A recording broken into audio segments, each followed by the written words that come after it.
Following the flop auction of Kingfisher House, which was spearheaded by SBI, the service tax authorities are now playing it safe. ET now learns that high-profile auction of Vijay Mallya's luxury corporate jet has attracted a big global suitor.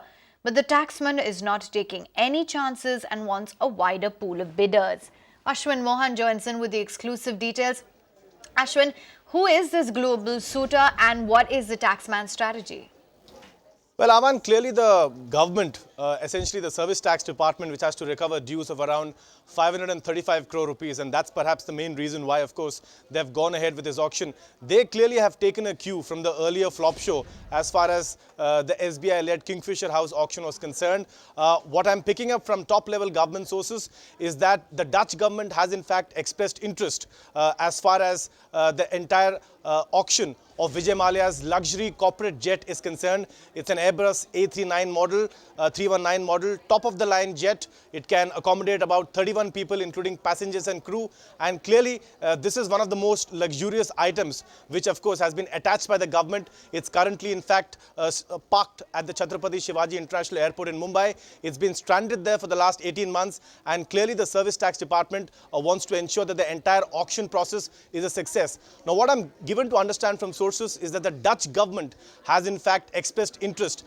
as far as this entire auction is concerned for the luxury jet. In fact, it's the Environment Ministry arm of the Netherlands government, which I understand from top-level government sources is the solo entity that has in fact officially registered before the bid process. Now, let's keep in mind the entire bidding timeline. The official bidding timeline, the original bidding timeline was set at 12th May and 13th May. But clearly the service tax department seems to want a wider pool of bidders, and therefore what I understand is that just a few days earlier they went ahead and they approached the Bombay High Court. They asked the Bombay High Court that we have got one global bidder in the fray, but we do want to ensure that there are more bidders so that the auction becomes a success. And what I'm given to understand from sources is that the Bombay High Court has in fact given the liberty to the service tax department to extend the entire auction date. Now that's a really big move, because therefore that would mean that more fence sitters could be attracted to this entire auction.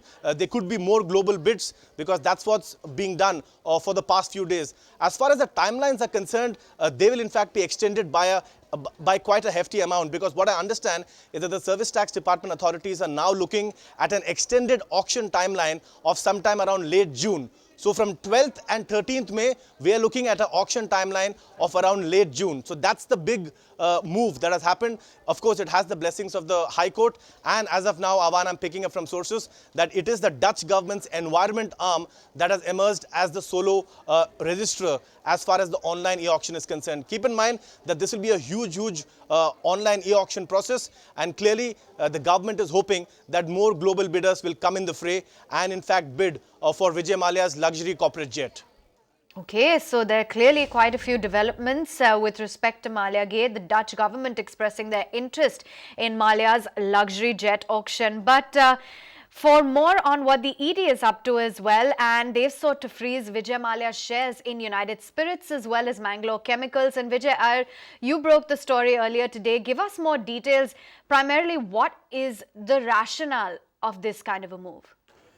Avan, we all know what happened between DIGO and Vijay Mallya, where even after the DRT Bengaluru wanted to stop the 75 million severance package given to Vijay Mallya, $35 million got transferred in a London account in a UBS bank. So clearly, as a proactive step, ED now is in a process of writing to the registry to ensure that all the shares that Vijay Mallya holds in any form so ever in the listed company like USL, UB or Mangalore Chemical Fertilizers should be freezed, maybe put it in an escrow account to ensure no third-party rights is being created. Although Mallya doesn't hold any majority stakes in any of the company, he significantly holds shares with good market capitalization going into thousands of crores, and that is why the third-party rights need to protection so that he doesn't enter into agreement with the majority of stakeholders like he did in DIGO. So clearly ED officials are also upset in more than one way with market regulator SEBI, because they thought SEBI would chip in to ensure that no third-party rights are created, but nevertheless they have started the process, and very soon they would